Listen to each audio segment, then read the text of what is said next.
Hai teman-teman, selamat datang di Keluarga Mata. Ketemu lagi dengan aku Yusni Ambarita. Di video kali ini seperti yang sudah ada di judul, kita mau membahas terkait dengan lingkungan yang aman bagi pasien, petugas, dan pengunjung. Kita bahas juga tentang bahaya potensial, masalah potensial, pencegahan injuri, penggunaan APAR dan spill kit. APAR dan spill kit ini adalah salah satu alat yang digunakan untuk pencegahan bencana maupun kebakaran.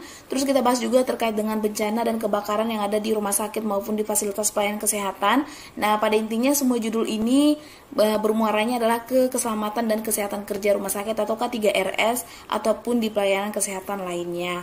Nah, untuk itu ikutin terus videonya, jangan di-skip. Seperti biasa, sebelum kita masuk ke latihan soal dan pembahasannya, kita bahas dulu materi yang terkait dengan judul tersebut. Sebenarnya di dalam video ini nanti teman-teman lebih luas lagi dibahas daripada yang di judul, tapi itu hanya rangkumannya aja di judul yang aku buat. Terus untuk materi di dalam video ini juga ada lebih luas lagi untuk pembahasannya, namun aku ringkas garis-garis besarnya, seenggaknya teman-teman paham aja. Makanya aku ringkas, walaupun diringkas pun udah sangat panjang teman-teman. Semoga kalian betah untuk mendengarnya, dan semoga kalian dapat manfaatnya, itu yang terpenting. Terus aku mau kasih saran buat teman-teman yang belum ujian SKB.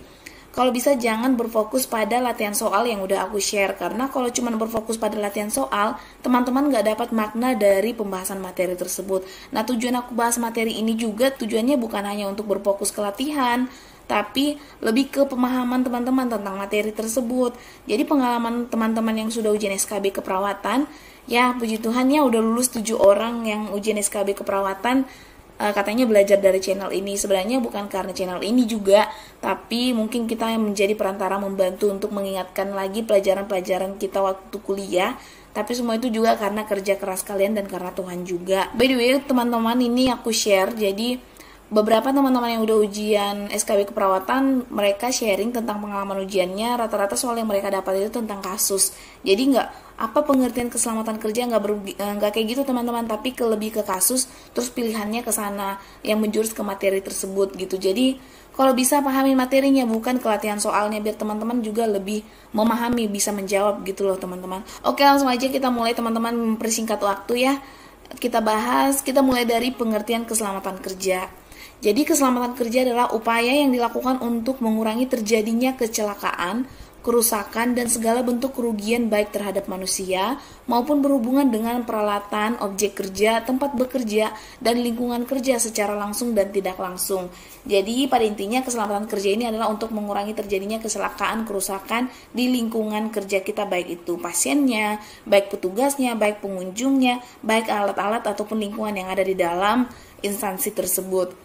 Kesehatan kerja adalah upaya peningkatan pemeliharaan derajat kesehatan yang setinggi-tingginya bagi pekerja di semua jabatan, pencegahan penyimpangan kesehatan yang disebabkan oleh kondisi pekerjaan, perlindungan pekerja dari resiko akibat faktor yang merugikan kesehatan, penempatan dan pemeliharaan pekerja dalam suatu lingkungan kerja yang mengadaptasi antara pekerja dengan manusia dan manusia dengan jabatannya. Nah, pada intinya bahwa keselamatan dan kesehatan kerja ini adalah bermuara pada petugas, pasien, dan pengunjung. Nah, di sini adalah tentang pemeliharaan dan peningkatan kesehatan teman-teman. Jadi nggak memandang apakah jabatan dari petugas tersebut, tapi keseluruhannya. Nah, adapun keselamatan dan kesehatan kerja di rumah sakit yang selanjutnya disingkat dengan K3RS adalah segala kegiatan untuk menjamin dan melindungi keselamatan dan kesehatan bagi sumber daya manusia rumah sakit, pasien, pendamping pasien, pengunjung maupun lingkungan rumah sakit melalui upaya pencegahan kecelakaan kerja dan penyakit akibat kerja di rumah sakit. Nah, kalau kita udah membahas tentang K3RS, berarti lingkupnya adalah orang-orang di sekitar rumah sakit, yaitu baik itu rumah-rumah atau lingkungan yang ada di sekitar rumah sakit, baik itu pasien, petugas, pengunjung, pendamping pasien sama aja dengan pengunjungnya. Itu yang terkait dengan membahas keselamatan kerja dan kesehatan kerja teman-teman. Adapun sistem manajemen K3RS, jadi K3RS itu adalah keselamatan dan kesehatan kerja, dan nanti bakal aku singkat SMK3 itu adalah sistem manajemen keselamatan dan kesehatan kerja, biar teman-teman paham ya. Oke, langsung aja. Jadi sistem manajemen K3RS dalam Permenkes nomor 66 tahun 2016 dikatakan bahwa semua rumah sakit wajib melaksanakan K3RS. Sebenarnya semua pelayanan kesehatan seharusnya sudah melakukan K3RS, baik itu di klinik maupun di fasilitas kesehatan dasar yaitu atau fasilitas kesehatan pertama yaitu di puskesmas. Nah, untuk SMK 3 rumah sakit ini meliputi yang pertama penetapan kebijakan K3RS, yang kedua perencanaan K3RS, ketiga pelaksanaan rencana K3RS, keempat pemantauan dan evaluasi kinerja K3RS, kelima peninjauan dan peningkatan kinerja K3RS. Nah, sekarang kita bahas satu persatu, yaitu pertama manajemen resiko K3RS. By the way teman-teman, bukan berfokus kepada rumah sakit di sini, tapi berfokus ke pelayanan kesehatan. Tapi ini karena sesuai dengan Permenkes yang aku ambil, makanya aku singkat dengan K3RS, jadi sesuai dengan arahan di Permenkes.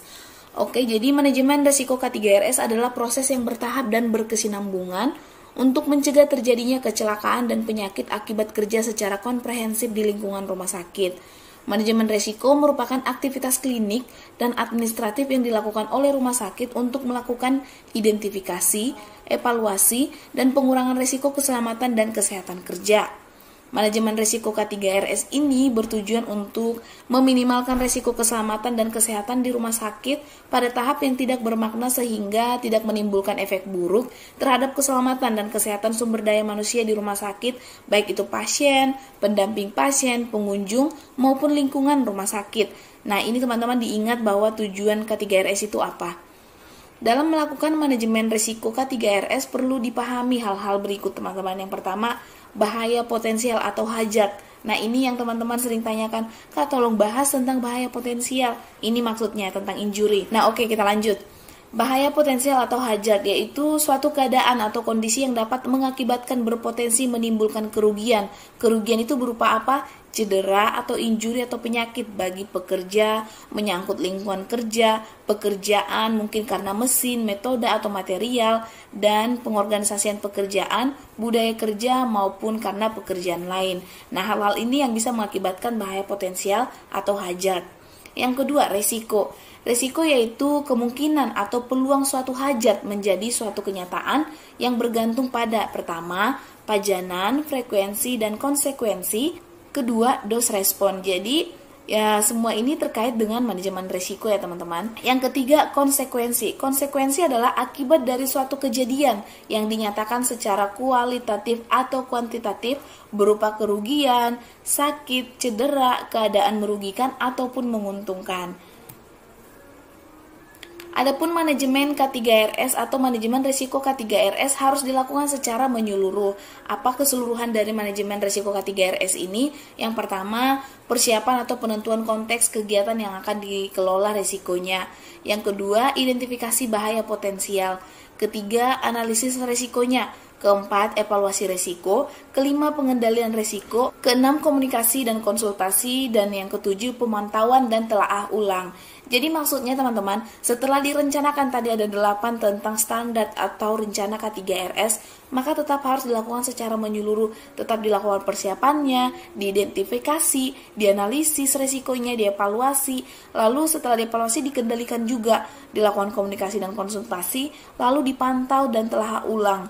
Jadi harus direvisi bukan revisi sih, lebih ke dikaji terus menerus, bukan hanya stuck untuk satu kali gitu. Nah, untuk standar kedua rencana atau standar K3RS tadi yaitu keselamatan dan keamanan di rumah sakit.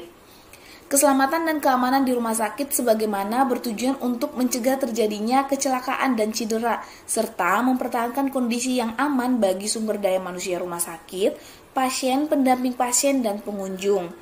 Keselamatan dan keamanan di rumah sakit dilakukan melalui 3, teman-teman. Yang pertama, identifikasi dan penilaian risiko. Kedua, pemetaan area risiko. Ketiga, upaya pengendalian. Jadi, untuk melakukan keselamatan dan keamanan rumah sakit, harus diidentifikasi dulu apa yang akan kemungkinan mengakibatkan risiko kecelakaan atau bencana ataupun kebakaran.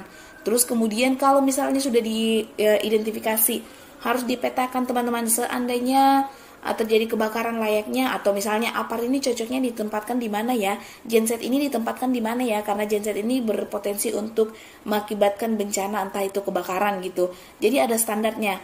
Kemudian ada upaya pengendalian gitu. Gimana kalau misalnya terjadi, apa yang mau disiapkan, misalnya disiapkan APAR atau disiapkan apa gitu teman-teman.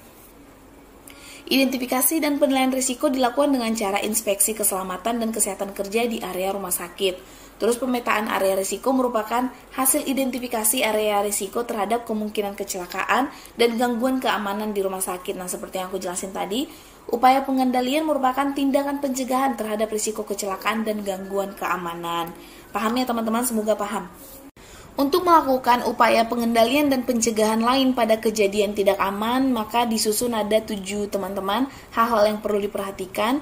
Yang pertama adalah menghilangkan kondisi yang tidak standar. Maksudnya, di sini perlu untuk melakukan upaya pengendalian pencegahan agar tidak terjadi cedera, maka perlu kita menghilangkan kondisi yang tidak standar. Contoh kondisi yang tidak standar itu adalah tidak cukup batas pengaman atau pagar, tidak cukup atau benar alat pelindung diri. Maksudnya, tidak cukup atau tidak benar penggunaan alat pelindung diri. Kemudian, alat atau materialnya rusak. Kemudian kurangnya penerangan sehingga mengakibatkan kayak dalam kondisi saat operasi terus mati lampu, terus gensetnya nggak ada atau nggak berfungsi, akhirnya bisa salah tindakan mengakibatkan cedera. Terus kurangnya ventilasi bisa mengakibatkan pertukaran oksigen yang kurang. Sementara kalau misalnya pasien itu dengan pasien infeksius, misal TB, maka mengakibatkan kerugian juga buat pasien maupun petugas dan seluruh orang di lingkungan rumah sakit. Gitu maksudnya teman-teman. Yang kedua, menghilangkan tindakan yang tidak standar. Contoh yang tidak standar itu adalah seperti mengoperasikan mesin atau alat tanpa izin. Terus mengoperasikan tidak sesuai dengan standar prosedur yang sudah ditetapkan. Ketiga, mengurangi unsur kesalahan oleh manusia. Contoh kesalahan yang dilakukan adalah seperti kurang pengetahuan atau tidak memahami SOP, terus kurang keterampilan. Maksudnya di sini jangan sampai petugas dalam melakukan tindakan kurang pengetahuan, akhirnya merugikan pasien maupun merugikan rumah sakit gitu. Keempat, mengurangi unsur kesalahan dari pekerjaan. Contohnya teman-teman salah penggunaan DC shock atau teman-teman salah pemberian suntikan obat. Itu kan merugikan pasien, juga merugikan manajemen rumah sakit. Kelima, mengurangi unsur kesalahan dari pengendalian. Contohnya pelaksanaan program tidak sesuai standar. Keenam, sosialisasi 6 unsur keamanan. Yaitu 6 unsur keamanan itu tentang sarana, lingkungan, tempat, prosedur, tindakan, dan anggaran. Jadi pengelola mutu atau pemegang penanggung jawab program mutu harus melakukan sosialisasi 6 unsur keamanan di rumah sakit maupun fasilitas kesehatan. Ketujuh, memastikan prinsip kewaspadaan standar, di mana pemakaian alat pelindung diri atau APD sesuai dengan jenis pekerjaan yang dilakukan. Jadi misalnya teknisi, maka harus menggunakan APD sesuai dengan standar. Kalau perawat misalnya melakukan perawatan atau pelayanan kesehatan kepada pasien yang terinfeksius, maka kita harus menggunakan APD sesuai dengan standar gitu maksudnya. Nah, kalau untuk membahas terkait dengan APD dan penggunaannya kapan, teman-teman bisa lihat di video sebelumnya, teman-teman bisa lihat di koleksi video kita tentang APD. Kemudian yang ketiga untuk standar K3RS yaitu pelayanan kesehatan kerja.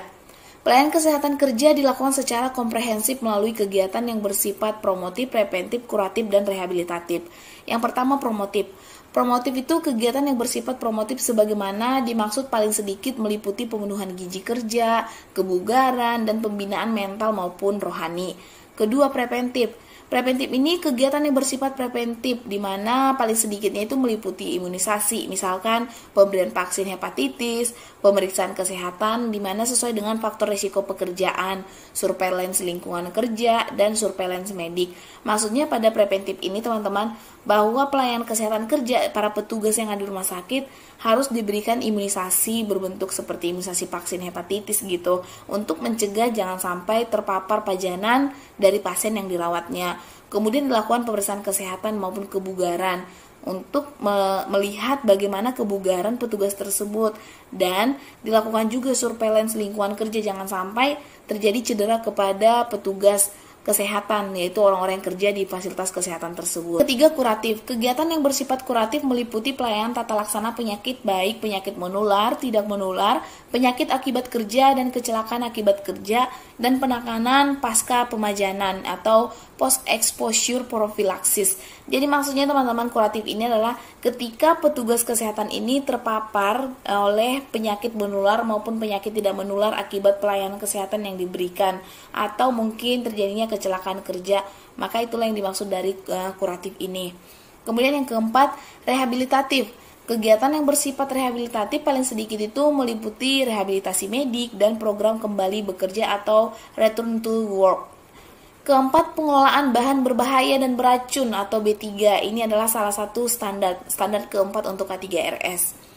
Pengelolaan bahan berbahaya dan beracun atau B3 ini bertujuan untuk melindungi sumber daya manusia rumah sakit, pasien, pendamping pasien, pengunjung, maupun lingkungan rumah sakit dari pajanan dan limbah bahan berbahaya dan beracun atau B3. Jadi makanya teman-teman perlu pengelolaan limbah di rumah sakit ataupun fasilitas kesehatan. Tujuannya juga selain untuk mencegah terjadinya cedera atau injuri, juga mencegah jangan sampai terjadinya penyebab penyakit. Untuk pengelolaan limbah, teman-teman bisa menonton video sebelumnya juga. Ada di koleksi video kita ya.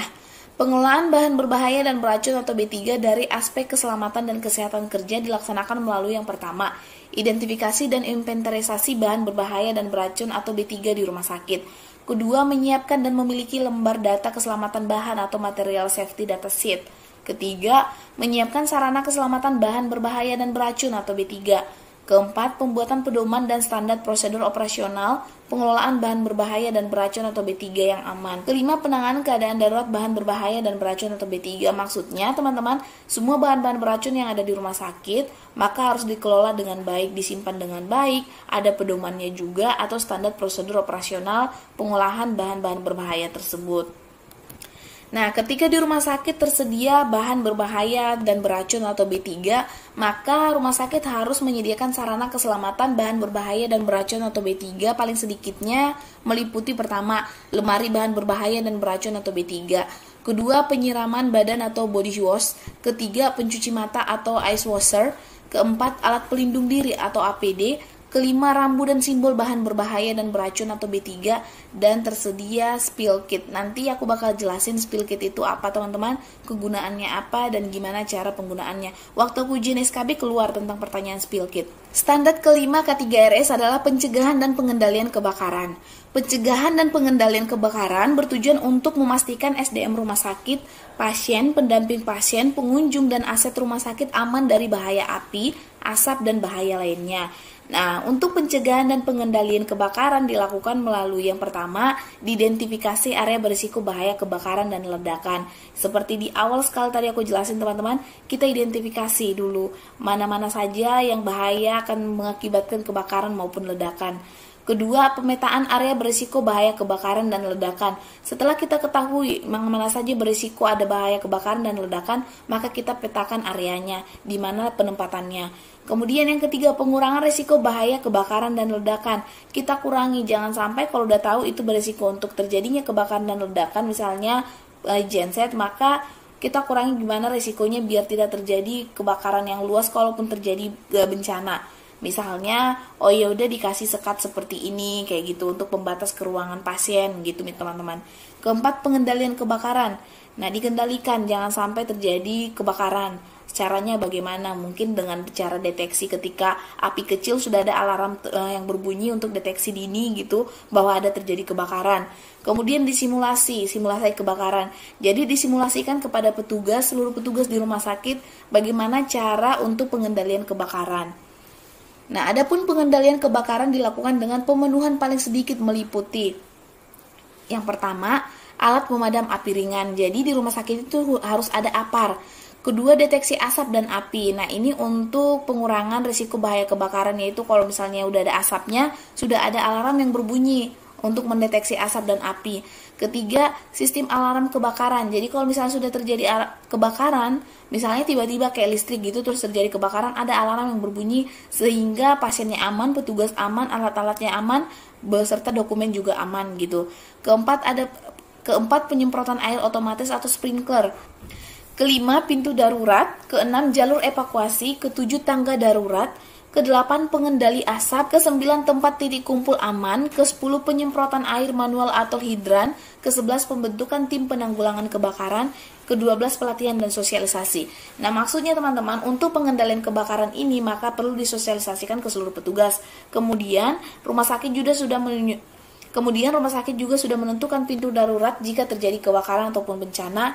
Terus ada jalur evakuasi sebagai penanda, ada tangga darurat, bukan menggunakan lift ketika ada terjadi bencana baik itu gempa bumi atau kebakaran, karena beresiko listriknya padam kan, jadi takutnya malah terperangkap orang-orang, pasien maupun pengunjung ataupun petugas di dalam lift. Terus ada pengendalian asap seperti alarm yang aku bilang. Nah, kalau terjadi bencana harus ada titik kumpulnya di mana mereka untuk berkumpul, dan titik kumpul itu ada SOP-nya, dan titik kumpul harus aman gitu teman-teman. Dan ada sosialisasi maupun pembentukan tim penanggulangan kebakaran. Jadi kalau ada kebakaran itu persipnya itu sudah ditentukan siapa yang bakal pakai helm putih berfungsi apa, helm biru apa, helm kuning apa, helm merah apa gitu. Nanti aku bakal bahas beserta tentang APAR maupun spill kit. Ikutin terus videonya.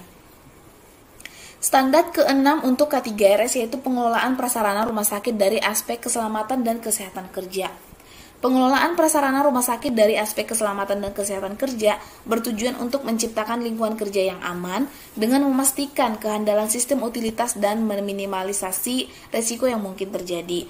Pengelolaan prasarana rumah sakit dari aspek keselamatan dan kesehatan kerja paling sedikitnya meliputi yang pertama, keamanan penggunaan listrik, kedua, keamanan penggunaan air, ketiga, keamanan penggunaan tata udara, keempat, keamanan penggunaan genset, kelima, keamanan penggunaan boiler, keenam, keamanan penggunaan lift, ketujuh, keamanan penggunaan gas medis, kedelapan, keamanan penggunaan jaringan komunikasi, kesembilan, keamanan penggunaan mekanikal dan elektrikal, ke-10 keamanan penggunaan instalasi dan pengelolaan limbah. Nah, itu untuk pengelolaan prasarana rumah sakit maupun di fasilitas kesehatan lainnya.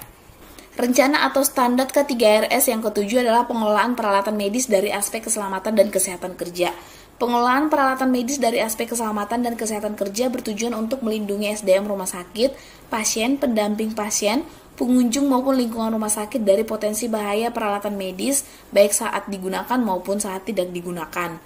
Pengelolaan peralatan medis dari aspek keselamatan dan kesehatan kerja berupa pengawasan untuk memastikan seluruh proses pengelolaan peralatan medis telah memenuhi aspek keselamatan dan kesehatan kerja. Maksudnya teman-teman bahwa seluruh peralatan medis yang ada di rumah sakit maupun di fasilitas kesehatan harus diyakinkan kalau itu memang aman untuk digunakan. Maksudnya di sini baik itu listriknya, baik itu peralatannya. Peralatan yang dimaksud di sini seperti misal monitoring itu kan tetap harus tercolok nih di listrik. Jangan sampai aliran listriknya itu bahaya untuk kita, misal terjadi korsleting gitu, atau di G-Shock yang kita gunakan ketika kita colok ternyata kabelnya udah dimakan tikus atau dimakan apa deh gitu. Nah, akhirnya rusak ketika dicolok, malah mengakibatkan cedera pada petugas ataupun kepada pasien. Nah, itulah maksudnya untuk tetap dilakukan pengelolaan peralatan medis ataupun pengelolaan sarana dan prasarana yang ada di rumah sakit terkait dengan aspek keselamatan dan kesehatan kerja. Sekarang kita ke rencana atau standar K3RS yang ke-8 yaitu kesiapsiagaan menghadapi kondisi darurat atau bencana. Kesiapsiagaan menghadapi kondisi darurat atau bencana tujuannya adalah untuk meminimalkan dampak terjadinya kejadian akibat kondisi darurat dan bencana yang dapat menimbulkan kerugian fisik, material, dan jiwa, mengganggu operasional, serta menyebabkan kerusakan lingkungan atau mengancam finansial dan citra rumah sakit. Maksudnya teman-teman, kita kan nggak bisa mengendalikan kapan datang bencana alam atau kapan datang bencana baik itu kebakaran. Maka kita harus kesiapsiagaan menghadapi kondisi darurat tersebut, yaitu tujuannya jangan sampai banyak pasien-pasien ini kan udah sakit, jangan sampai kita merugikan fisiknya mereka, justru malah kayak tertimpa beton atau dinding rumah sakit atau plafon rumah sakit gitu, atau mengakibatkan jiwanya kayak trauma. Jadi makanya kita sebagai petugas kesehatan harus dilakukan sosialisasi tentang kesiapsiagaan menghadapi kondisi darurat ataupun bencana untuk mencegah kepanikan terhadap pasien maupun keluarga pasien. Nah, adapun kesiapsiagaan menghadapi kondisi darurat atau bencana ini meliputi yang pertama, identifikasi risiko kondisi darurat atau bencana. Kedua, penilaian analisa risiko kerentanan bencana. Ketiga, pemetaan risiko kondisi darurat atau bencana. Keempat, pengendalian kondisi darurat atau bencana. Kelima, simulasi kondisi darurat atau bencana. Jadi teman-teman, mungkin teman-teman yang udah di rumah sakit sudah pernah mendengarkan Kotret. Nah, Kotret itu adalah salah satu bencana juga ya, karena kebakaran. Ya, maksudnya kita nggak mengharap-harapkan gitu. Jadi sudah harus kesiapsiagaan menghadapi itu.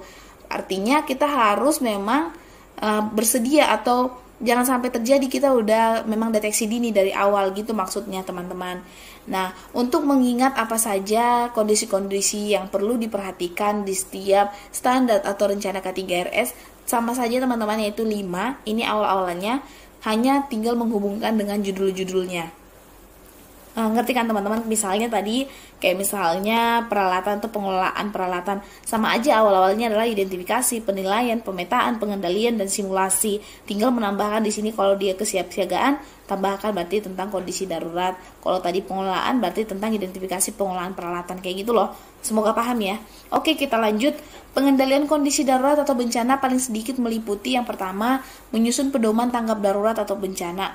Kedua, membentuk tim tanggap darurat atau bencana. Ketiga, menyusun standar prosedur operasional tanggap darurat atau bencana. Nah, jadi teman-teman, sebelum terjadi bencana, rumah sakit pasti sudah menyediakan bagaimana dokumen atau bagaimana pedoman jika terjadi bencana. Maka harus sudah tahu bagaimana pedoman tanggap darurat bencana. Terus sudah ditentukan timnya. Tapi timnya itu bukan tiap hari atau 24 jam. Nanti bergantian dan per shift itu bakal bergantian siapa yang menjadi tim tanggap darurat shift hari ini. Dan nanti shift siang siapa, shift sore siapa, shift malam siapa gitu. Dan itu akan bergantian dan ditentukan timnya dan sudah ditentukan apa tugas masing-masing. Dan kemudian ada standar operasionalnya atau SOP-nya tentang tanggap darurat atau bencana. Kemudian teman-teman, untuk menghadapi kesiapsiagaan kondisi darurat atau bencana, maka perlu disosialisasikan atau disimulasikan kondisi darurat atau bencana dilakukan berdasarkan penilaian analisa risiko kerentanan bencana. Tujuannya biar apa? Biar petugas yang ada di lingkungan rumah sakit itu memahami kalau misalnya terjadi bencana, sudah tahu apa tugasnya, apa yang perlu dilakukan gitu. Adapun langkah-langkah untuk menghadapi kesiapsiagaan kedaruratan ataupun bencana, itu yang pertama, identifikasi risiko kondisi darurat atau bencana, di mana mengidentifikasi potensi keadaan darurat di area kerja yang berasal dari aktivitas baik itu proses, operasional, peralatan maupun produk dan jasa. Kedua, penilaian analisa risiko kerentanan bencana, di mana menilai risiko keadaan darurat di area kerja yang berasal dari aktivitas baik itu proses, operasional, peralatan, baik itu produk maupun jasa. Kemudian, analisa kerentanan bencana terkait dengan bencana alam, teknologi, manusia, penyakit atau wabah, dan hazard material. Ketiga, pemetaan risiko kondisi darurat atau bencana, pemetaan risiko kondisi darurat atau bencana untuk menentukan skala prioritas. Keempat, pengendalian kondisi darurat atau bencana, di mana menyusun pedoman tanggap darurat atau bencana, membentuk tim tanggap darurat atau bencana, kemudian menyusun SOP tanggap darurat atau bencana, di mana antara lain apa saja yang mau disusun, yaitu kedaruratan keamanan, kedaruratan keselamatan, tumpahan bahan dan limbah bahan berbahaya dan beracun atau B3, kegagalan peralatan medik dan non-medik, kelistrikan, ketersediaan air, sistem tata udara, menghadapi bencana internal dan eksternal. Itu yang perlu disiapkan untuk penyusunan SOP tanggap darurat, teman-teman. Kemudian yang kelima, menyediakan alat atau sarana dan prosedur keadaan darurat berdasarkan hasil identifikasi.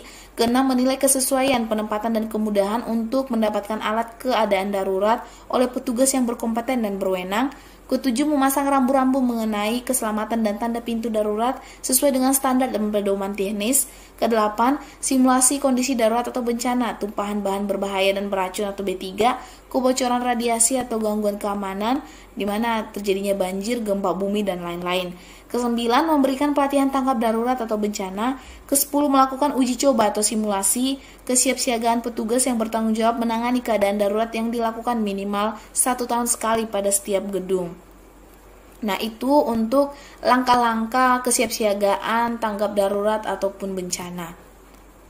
Sekarang kita masuk ke identifikasi bahaya potensial. Jadi teman-teman, ini durasinya sangat panjang karena video ini mencakup beberapa judul yang terkait dengan kisi-kisi keperawatan, baik itu perawat terampil maupun perawat ahli pertama. Terus di sini aku mau kasih saran, kalau bisa semua materi dipelajarin, jangan hanya terkait dengan kisi-kisi, karena gini teman-teman, ini nggak masuk kisi-kisi ahli pertama, nggak masuk kisi-kisi D3, dan pada intinya ternyata yang keluar adalah kasus, dan kasus itu berhubungan dengan materi yang kita pelajarin di bangku kuliah. Kan nggak beda pelajaran S1 dengan D3, pada intinya itu.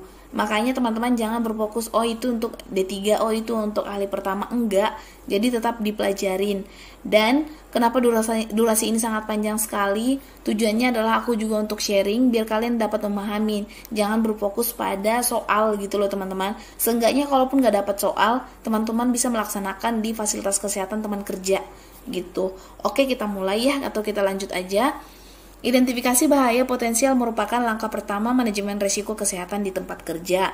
Pada tahap ini dilakukan identifikasi potensi bahaya kesehatan yang terpajan pada pekerja, pasien, pengantar, dan pengunjung yang dapat meliputi, yaitu maksudnya di sini teman-teman adalah hal-hal potensial yang bisa terjadi kepada pekerja, pasien, pengantar maupun pengunjung. Yang pertama fisik.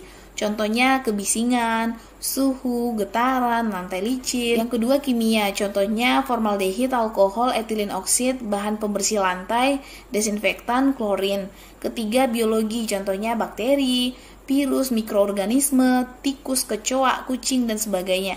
Keempat ergonomi, contohnya posisi statis, manual handling, atau mengangkat beban. Kelima psikososial, contohnya beban kerja, hubungan antara atasan dan bawahan, hubungan antara pekerja yang tidak harmonis. Keenam mekanikal, contohnya terjepit mesin, tergulung, terpotong, tersayat, tertusuk. Ketujuh elektrikal, contohnya tersengat listrik, listrik statis, hubungan arus pendek kebakaran akibat listrik gitu teman-teman. Kedelapan limbah, contohnya limbah padat medis dan non medis, limbah gas dan limbah cair. Nah itu contoh-contoh bahaya potensial atau masalah potensial yang kemungkinan terjadi di rumah sakit, baik itu di alami pekerja, pasien, pengantar maupun pengunjung di rumah sakit. Nah, tadi kita membahas tentang bahaya potensial. Nah, di sini aku bahas tentang masalah potensial, sebenarnya sama aja, tapi di sini lebih terperinci di mana apa bahaya potensialnya, lokasinya di mana, dan pekerja apa yang paling beresiko. Yang pertama, untuk bahaya potensial yang berhubungan dengan fisik, yaitu mendapatkan atau bahaya potensial yang terjadi yaitu bising. Di mana lokasinya laundry, dapur, CSSD, gedung genset boiler, dan IPAL. Nah, pekerja yang paling berisiko itu adalah karyawan yang bekerja di lokasi tempat tersebut. Kemudian yang kedua, getaran. Lokasinya adalah ruangan mesin-mesin dan peralatan yang menghasilkan getaran, yaitu baik itu di ruangan gigi maupun di ruangan ICU kayak adanya di Syok gitu, ataupun di tempat lain. Biasanya pekerja yang paling berisiko adalah perawat, cleaning service, dan lain-lain, baik itu teknisi maupun yang lainnya. Kemudian bahaya potensial yang ketiga untuk terkait dengan fisik yaitu debu, di mana lokasinya adalah genset, bengkel kerja, laboratorium gigi, gudang rekam medis, dan insinerator. Pekerja yang paling berisiko adalah petugas sanitasi, teknisi gigi, petugas IPS, dan rekam medis. Keempat, panas, yaitu bahaya potensial fisik panas. Lokasinya CSSD, dapur, laundry, insinerator, dan boiler. Untuk pekerja yang paling berisiko adalah pekerja dapur, pekerja laundry, petugas sanitasi, dan IPS rumah sakit. Kelima adalah radiasi. Lokasinya adalah di X-ray, OK yang menggunakan SARM, dan unit IgG. Di ruangan X-ray ini ya banyak ya kayak di radiologi gitu. Pekerja yang paling berisiko adalah ahli radiologi, radioterapis, dan radiografer, radiolog, onkologi, kardiologis, spesialis kedokteran nuklir, urologi, dokter gigi, fisikawan medik, apoteker, radiografer, radioterapis, teknis elektromedik, perawat gigi, dan yang ditugaskan di bagian radiasi. Nah, itulah untuk bahaya potensial yang terkait dengan fisik, yaitu bagian radiasi. Nah, itulah untuk pekerja yang paling beresiko. Kemudian, untuk masalah potensial yang berhubungan dengan kimia, yaitu yang pertama disinfektan, di mana lokasinya di semua area ya di rumah sakit. Pekerja yang paling berisiko itu adalah petugas kebersihan dan perawat. Ya, kemudian yang kedua sitotoksik, di mana lokasinya farmasi, tempat pembuangan limbah dan bangsal. Di mana pekerja yang paling berisiko adalah pekerja farmasi, perawat, petugas pengumpul sampah. Ketiga, etilen oksid, yaitu lokasinya di kamar operasi. Pekerja yang paling berisiko adalah dokter dan perawat. Keempat, gas-gas anestesi, lokasinya ruang operasi gigi, ruang OK, ruang pemulihan atau RR. Pekerja yang paling berisiko adalah dokter gigi, perawat, dokter bedah, dokter atau perawat anestesi. Nah, bahaya potensial yang ketiga adalah yang berkaitan dengan biologi. Yang pertama adalah AIDS, hepatitis B, dan non-anon B atau virus. Di sini untuk lokasinya adalah di IGD, kamar operasi, ruang pemeriksaan gigi, laboratorium, dan laundry. Pekerja yang paling berisiko dokter, dokter gigi, perawat, petugas laboratorium, petugas sanitasi, dan laundry. Kedua, sitomegalopirus, yaitu lokasinya di ruang kebidanan, ruang anak. Lokasi atau pekerja yang paling berisiko adalah perawat, dokter yang bekerja di bagian ibu dan anak. Ketiga, rubella, yaitu ruang ibu dan anak. Pekerja yang paling berisiko dokter dan perawat. Keempat, tuberkulosis, yaitu di lokasi bangsal, laboratorium, dan ruang isolasi. Pekerja yang paling berisiko perawat, petugas laboratorium, dan fisioterapis. Kemudian untuk bahaya potensial yang keempat ya, yaitu yang ergonomi. Nah, adapun bahaya potensial yang pertama adalah pekerjaan yang dilakukan secara manual. Lokasinya adalah area pasien dan tempat penyimpanan barang atau gudang. Pekerja yang paling berisiko petugas yang menangani pasien dan barang. Kedua, postur yang salah dalam melakukan pekerjaan. Lokasinya di semua area. Pekerja yang paling berisiko adalah semua karyawan. Ketiga, pekerjaan yang berulang. Lokasinya semua area. Pekerja yang paling berisiko dokter gigi, petugas pembersih, fisioterapis, sopir, operator komputer yang berhubungan dengan pekerjaan juru tulis. Kemudian masalah potensial yang berhubungan dengan psikososial, yaitu yang pertama, sering kontak dengan pasien, kerja bergilir, kerja berlebih, ancaman secara fisik. Lokasinya semua area. Pekerja yang paling berisiko semua karyawan atau semua petugas. Kemudian bahaya potensial selanjutnya adalah mekanikal, di mana bahaya potensialnya adalah terjepit mesin, tergulung, terpotong, tersayat maupun tertusuk. Lokasi yang terjadi adalah semua area yang terdapat peralatan mekanikal. Pekerja yang paling berisiko semua karyawan.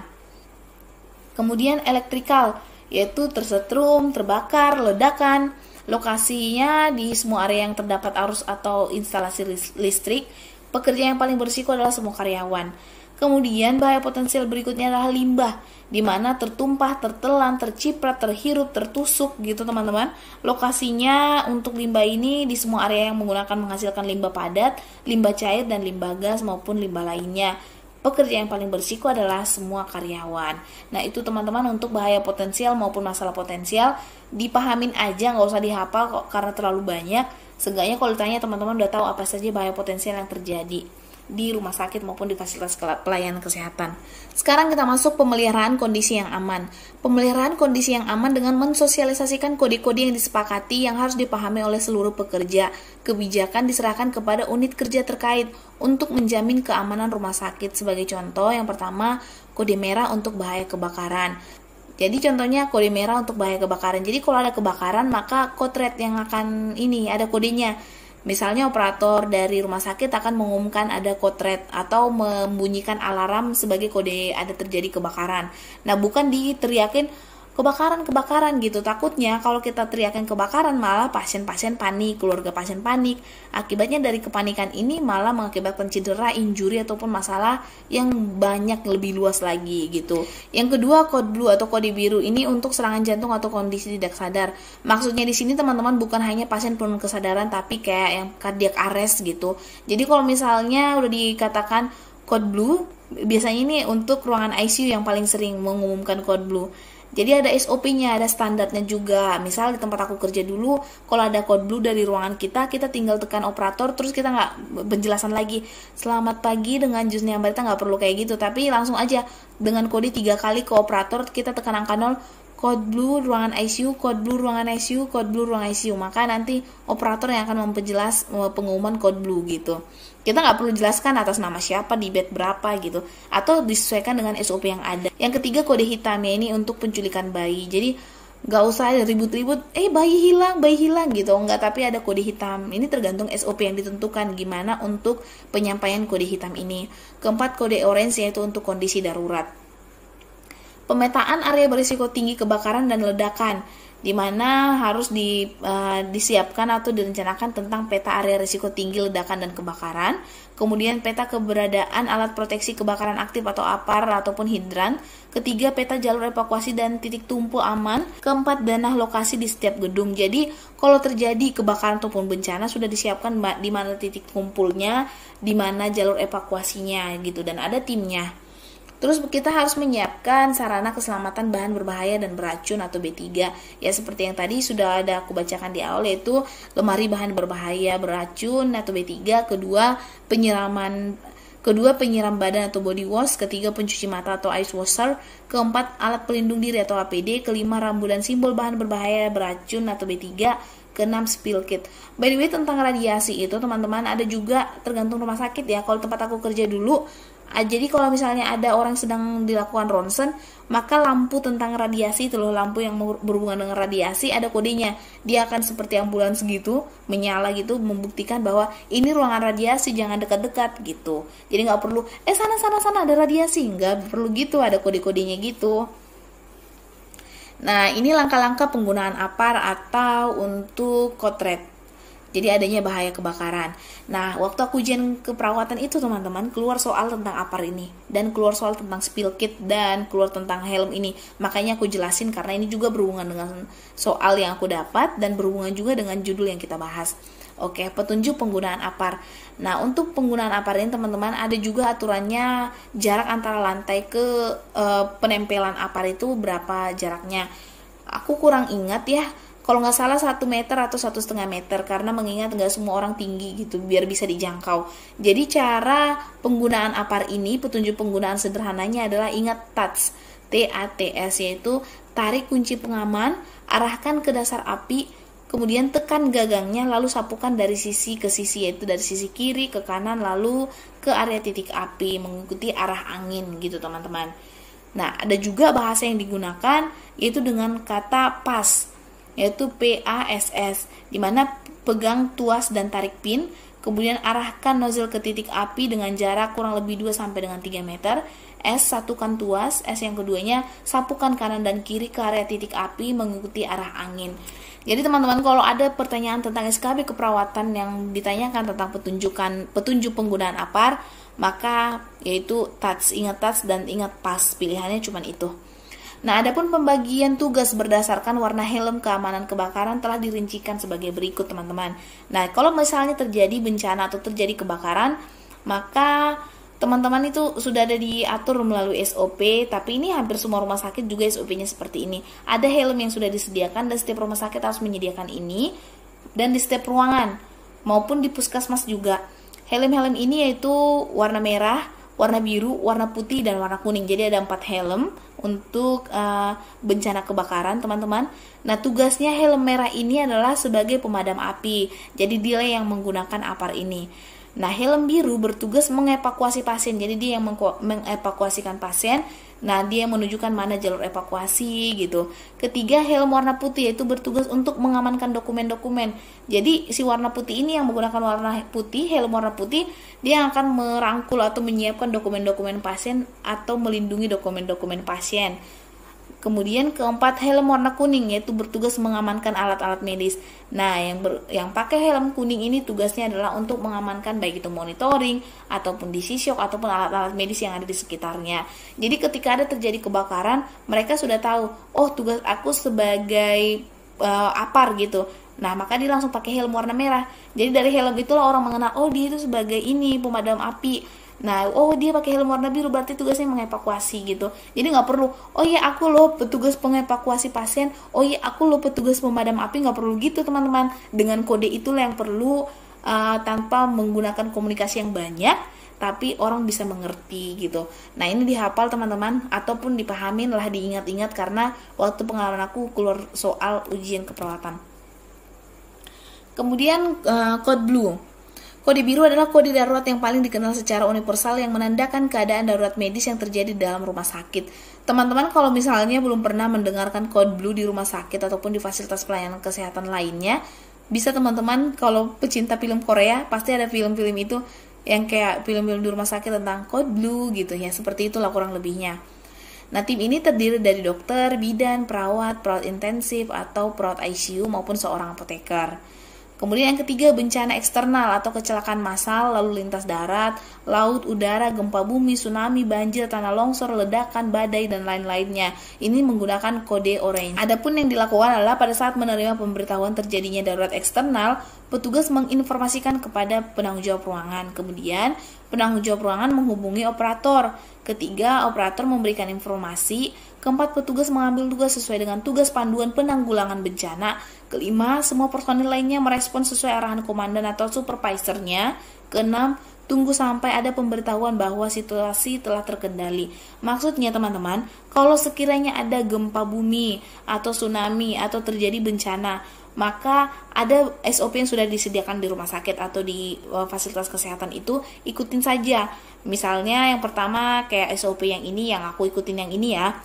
Kalian lapor dulu, oh kalian tahu nih ada bencana, kasih tahu, ada gempa gitu, kasih tahu ke penanggung jawab ruangan. Tapi nggak usah diumumkan, bisikin aja.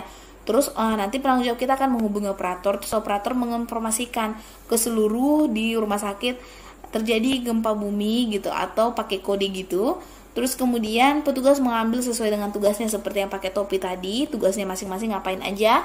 Kemudian semua personil mengikuti arahan, ada komandan atau supervisornya dari mana jalur evakuasi dan di mana titik kumpulnya. Kemudian bisa kembali ke tempat tersebut atau ke rumah sakit tersebut bila keadaan sudah kondusif atau situasi sudah terkendali. Nah, ini juga keluar soal waktu aku ujian keperawatan teman-teman tentang spill kit. Jadi spill kit itu adalah seperangkat alat yang digunakan untuk menangani jika terjadi tumpahan baik berupa cairan tubuh pasien seperti darah, muntahan, urin, dahak, atau bahan kimia lainnya agar tidak membahayakan pekerja dan lingkungan sekitar. Mungkin di video yang sebelumnya aku udah bahas tentang APD, tapi ini berbeda dengan APD itu teman-teman, yaitu tentang spill kit ini yang berhubungan dengan cairan tubuh pasien, di mana menggunakan handscoon rumah tangga ya, bukan menggunakan handscoon medis atau bukan menggunakan handscoon bedah. Oke, persiapan alat spill kit yang berisi, ya ini sepaket ya teman-teman, seperangkat. Yang pertama celemek, kedua kacamata, ketiga masker, keempat sarung tangan, kelima tisu atau kertas atau koran bekas atau kain bekas, keenam penjepit, ketujuh plastik medis, kedelapan klorin atau Baiklin, kesembilan sprayer, ke-10 gelas ukur, ke-11 lap bersih, ke-12 papan tanda peringatan lantai basah. Jadi kalau misalnya lantai basah karena misalnya darah, terus teman-teman langsung segera membersihkan, tapi biar enggak berisiko cedera atau injury, teman-teman pakai ini, menyatakan sebagai kode, sebagai tanda peringatan bahwa lantai sedang basah, ada cairan tubuh pasien kayak gitu. Nah, adapun pelaksanaan untuk penggunaan spill kit, misalnya ada tumpahan darah atau muntahan pasien, maka teman-teman melakukan yang pertama, ambil seperangkat spill kit. Ini di setiap ruangan harus ada. Kemudian petugas menyiapkan spill kit dan memasang tanda peringatan. Lalu petugas memakai APD, yaitu masker, kacamata, celemek, ataupun apron. Ketiga, petugas menyiapkan plastik kuning untuk limbah medis. Keempat, tumpahan cairan tubuh atau darah diserap dulu menggunakan kertas merah atau tisu hingga bersih dengan memakai penjepit. Kelima, jika tumpahan sudah mengering maka disemprot dulu menggunakan cairan P-hydrol atau H2O2, kemudian diserap menggunakan kertas merah.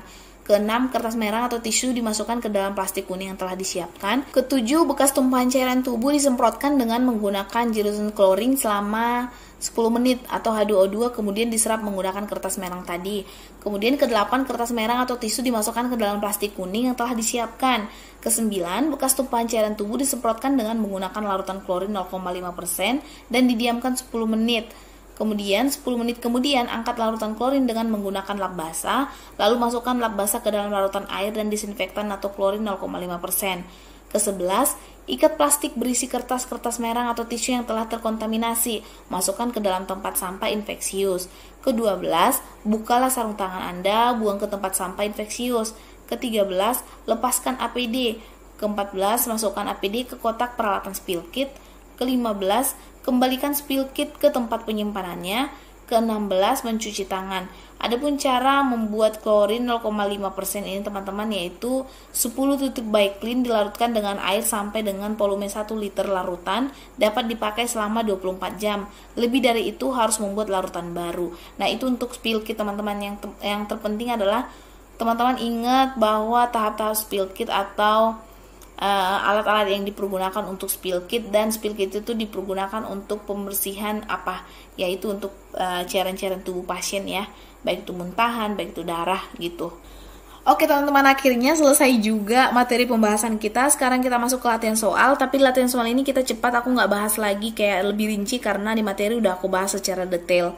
Nah, ini sini aku bikin gambaran-gambaran yang kemungkinan bentuk soalnya seperti ini. Soal yang pertama, untuk pemeliharaan kondisi yang aman perlu mensosialisasikan kode-kode yang disepakati dan harus dipahami oleh seluruh pekerja. Adapun makna dari kode merah atau kotret adalah A. Untuk bahaya kebakaran, B. Untuk serangan jantung atau kondisi tidak sadar, C. Untuk penculikan bayi, D. Untuk kondisi darurat. Ya, apa tadi teman-teman kode merah itu maknanya atau kotret? Ya, jawabannya adalah A, yaitu untuk kode bahaya kebakaran. Soal yang kedua, apa saja yang tidak termasuk dari bagian persiapan alat spill kit di bawah ini? A, klorin atau baiklin, B, sprayer, C, gelas ukur, D, handskun bedah. Apa teman-teman? Ya, jawabannya adalah D, handskun bedah, karena memang untuk penanganan cairan tubuh pasien kita tidak menggunakan handskun bedah, tapi handskun rumah tangga biar lebih aman. Soal yang ketiga, adapun helm yang digunakan oleh tim petugas berdasarkan warnanya ketika terjadi kebakaran terdiri dari warna A, warna merah, warna putih, warna biru, dan warna kuning. B, warna merah, warna abu-abu, warna biru, dan warna hitam. C, warna merah, warna coklat, warna biru, dan warna hitam. D, warna merah, warna pink, warna biru, dan warna ungu. Apa teman-teman? Tadi kita udah bahas ada 4 warna. Ya, jawabannya adalah A, warna merah, warna putih, warna biru, dan warna kuning. Sebenarnya jangan keliru, ada juga beberapa warna lagi teman-teman, tapi itu termasuk ke pengkodean gitu di rumah sakit. Ada kode abu-abu, ada kode pink gitu. Semua punya makna tergantung SOP-nya ya. Tapi untuk kode topi atau kode helm kebakaran itu hanya ada 4 di semua fasilitas pelayanan kesehatan, karena memang udah diatur dalam Permenkes juga. Keempat, adapun helm yang digunakan oleh tim petugas berdasarkan warnanya ketika terjadi kebakaran terdiri atas 4 warna. Apakah petugas helm warna putih ketika terjadi kebakaran? Apakah tugas helm warna putih ketika terjadi kebakaran? A, bertugas sebagai pemadam api, B, bertugas sebagai mengevakuasi pasien, C, mengamankan alat-alat medis, D, bertugas mengamankan dokumen-dokumen. Ini keluar soal waktu aku ujian SKB keperawatan teman-teman, sama spill kit. Ya, jawabannya adalah D, bertugas mengamankan dokumen-dokumen. Jadi dipahamin apa makna dari 4 warna helm itu. Semangat teman-teman, aku udah mulai ngap juga sih, tapi tetap semangat. Ini soal yang kelima. Segala kegiatan untuk menjamin dan melindungi keselamatan dan kesehatan bagi sumber daya manusia rumah sakit, pasien, pendamping pasien, pengunjung, maupun lingkungan rumah sakit melalui upaya pencegahan kecelakaan kerja dan penyakit akibat kerja di rumah sakit merupakan pengertian dari A, manajemen cedera rumah sakit, B, spill kit, C, K3RS, D, kesehatan kerja. Apa teman-teman? Ini pasti membagongkan, maksudnya membingungkan. Karena banyak sekali kan kita bahas. Ya, jawabannya adalah K3RS. Jadi namanya aja udah K3R, keselamatan kesehatan kerja di rumah sakit. Jadi lebih ke ini ya, ada keselamatan dan kesehatannya. Soal yang keenam, apa saja yang tidak termasuk dalam bagian pelaksanaan rencana atau standar K3RS di bawah ini? A, manajemen risiko K3RS, B, keselamatan dan keamanan di rumah sakit, C, pelayanan kesehatan kerja, D, penggunaan APAR. Apa teman-teman? Tadi rencana atau standar K3RS itu ada 8 dan kita bahas, dan itu yang paling lama kita bahas tadi. Ya, jawabannya adalah D, penggunaan APAR. Penggunaan APAR itu bukan salah satu rencana atau standar K3RS, tapi dia bagian dari contoh rencana ataupun standar K3RS. Jadi yang ditayangkan tidak, berarti D. Karena yang 3 ini dan 5 lagi di luar ini adalah yang termasuk dalam bagian pelaksanaan rencana atau standar K3RS. Oke, soal yang ketujuh. Pelayanan kesehatan kerja dilakukan secara komprehensif melalui kegiatan yang bersifat promotif, preventif, kuratif, dan rehabilitatif.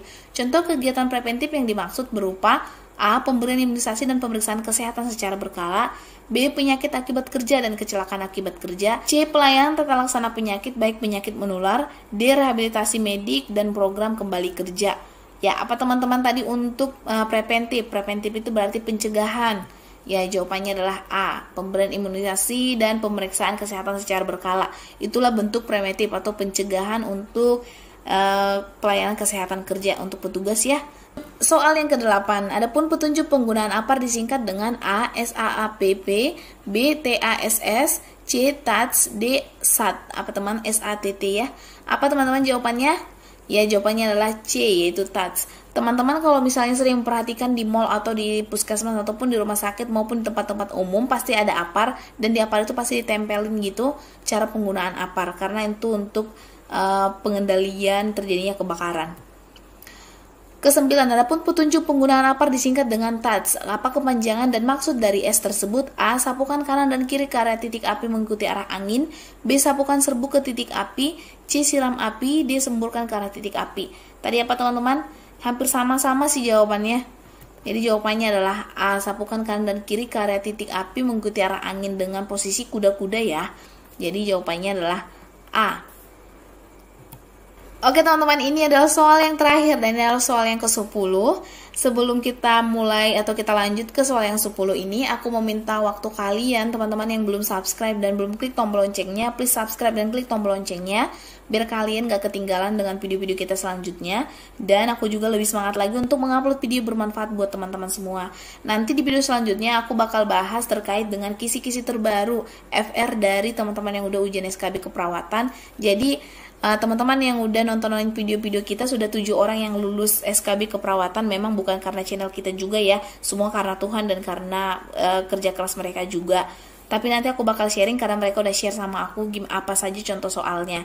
Ikutin terus videonya biar kalian gak ketinggalan. Oke, soal yang ke-10, identifikasi bahaya potensial merupakan langkah pertama manajemen risiko kesehatan di tempat kerja.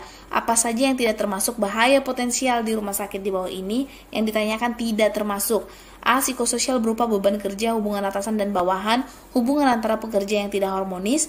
B. Mekanikal berupa terjepit mesin, tergulung, terpotong, tersayat, tertusuk. C. Elektrikal berupa tersengat listrik, listrik statis, hubungan arus pendek, kebakaran akibat listrik. D. Pasien, keluarga pasien maupun petugas korban perkosaan. Ya, jawabannya apa teman-teman? Bahaya potensial tadi? Ya, yang bahaya potensial tadi ada banyak. Ya, salah satunya, salah tiganya A, B, C ini. Dan yang ditanyakan adalah tidak, maka jawabannya adalah D. Oke teman-teman, sampai di sini dulu pertemuan kita kali ini. Di video selanjutnya aku masih membahas terkait dengan SKB keperawatan baik perawat tampil maupun perawat ahli pertama. Aku saranin buat teman-teman jangan hanya berfokus pada kisi-kisi, misalnya, oh iya ini bukan kisi-kisi perawat ahli pertama tapi ini kisi-kisi D3 terampil. Jangan seperti itu, sebisa mungkin teman-teman bahas semua karena kita nggak tahu soal yang mana yang bakal keluar. Buktinya aja yang S1 keperawatan dan perawat terampil sama-sama keluar soal mereka tentang kasus gitu. Jadi ya ikutin Terus menurut pengalaman teman-teman yang nontonin channel kita yang udah lulus 7 orang, nanti kalian bisa review lagi materi-materi yang sudah aku share. Jadi kalian gak berfokus ke latihan soal tapi lebih ke materinya, sehingga ketika dapat soal seenggaknya teman-teman bisa jawab. Nah, apalagi ya buat teman-teman yang belum lulus, jangan berkecil hati, tetap semangat, pasti Tuhan buka jalan dan masih ada kesempatan lain. Dan buat teman-teman yang sudah lulus, diperlancar untuk persiapan kalian nanti. Dan teman-teman yang belum selesai ujian SKB keperawatan, tetap semangat, jangan ngantuk-ngantuk, ayo semangat untuk belajar. Buat catatan-catatan kecil atau pahami diri kalian gimana cara mengingat pelajaran dengan cepat. Oke teman-teman, sampai di sini dulu pertemuan kita. Jaga kesehatan kalian dan persiapkan mental kalian untuk menyambut ujian SKB keperawatan bagi yang belum ujian SKB keperawatan. Sampai ketemu di video selanjutnya. Terima kasih sudah menonton, terima kasih sudah mendukung channel ini. Sampai jumpa, bye-bye.